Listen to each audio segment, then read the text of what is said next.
My first camera was the Canon G7X, and I took it back. I tried the Sony RX100, and I returned it. I even tried the Canon EOS M5, and somehow I wasn't happy with that. Here's my review of the Sony A6300.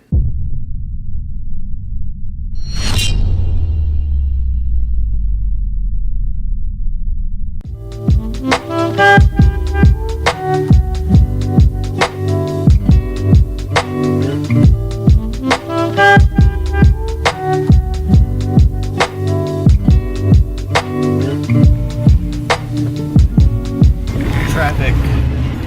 You would think that it would be worse today because of the rain, but it's not. It's like this every day. My drive to school should be about 15-20 minutes. Instead, it's closer to almost an hour. Every day.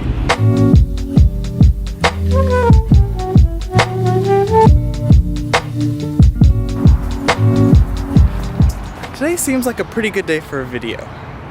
That being said, I don't have that much I don't have anything planned, at least, that's too interesting. So I think today is the perfect day for a review. I said I was going to do this in my last video, so let's just go for it. So today I thought I'd take a look at the Sony A6300, which is my main shooter. It's actually the camera that's recording this video because I didn't really have anything else to record with, but nonetheless, we're gonna get into it. I'm not really a tech reviewer and honestly wouldn't even know where to get started with something like that. So I'm pretty much just gonna tell you my experiences with this camera and my thoughts overall. That being said, I love this camera. That's it. There you go. End of story. Alright? See y'all later. Actually, I really do like this camera, but it does have its drawbacks. It's not the perfect camera, and we're gonna take a look at the good and the bad. One of the main things that pulled me to this camera was the autofocus. This camera has one of the best autofocusing features that I've seen in any camera. You can have something close to the camera, and it'll pick it up real quick, or move back and the camera will focus on you almost immediately. Another feature that I love about this camera is the ability to shoot in 120 frames per second. And if you really want to get creative with your videos, the higher frame rate can add a bunch of potential to the content you create. That's actually how I was able to get shots like this.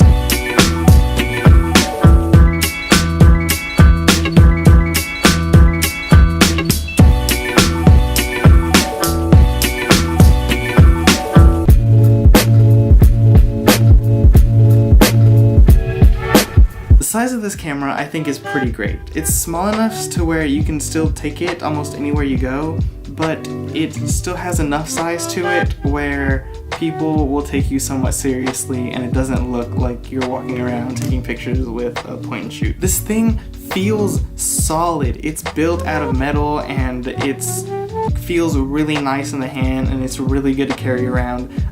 This thing, I think at least, is a joy to shoot with. It's fun, it makes me want to pick it up. The video quality on this thing is crisp and clear, and not to mention you get to shoot in 4K, which is a big plus to most people. 4K, however, does bring me to my first con about this camera, is when you're shooting in 4K, the rolling shutter, which is the jello-iness of the shot when you're shooting and panning from one place to another, is really bad. I just took this clip right here real quick just to show you what I'm talking about. Now, I don't shoot in 4K that much, so it doesn't really bother me, but if you do shoot in 4K and you're gonna be moving around a lot, that's definitely something to consider. Another con about this camera, especially from like a vlogger standpoint, is the screen doesn't fully articulate, meaning that when you're recording yourself, you can't really see yourself.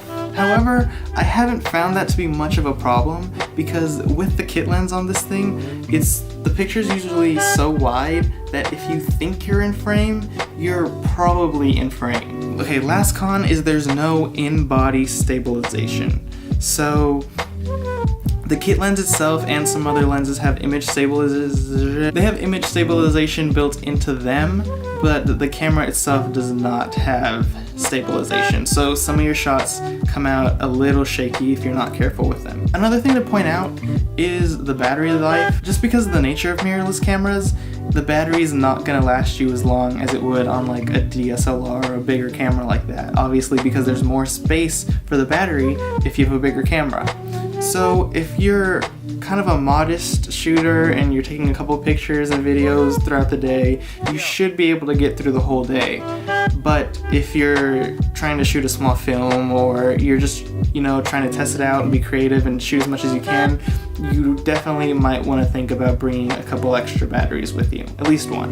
So all in all, I love this camera, and with my cameras in the past, it's been really hard to please me, but this thing I think almost has it down packed. So I think it would be a great thing to pick up if you're looking for a camera or anything like that. Oh, and quick side note, I know the A6500, it came out a while ago, which is the newer version of this camera, but for the amount of features that it has, I don't really think it's worth spending the extra money.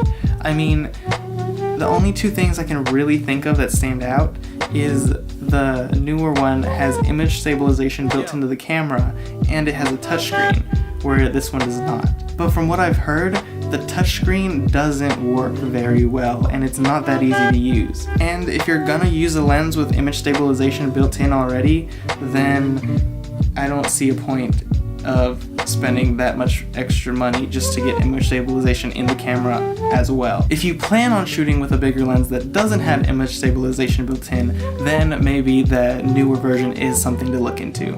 But overall, I love this camera, and I think it's great. If you want to see how this camera works in an everyday scenario, I've actually used this to film my last couple videos. I'll put the links in the description, and you should check them out. Okay, I'll see you guys with a regular video next time. Bye. Oh, and if you're wondering why I'm wearing a different shirt, it's actually because it's the next day. Whoops.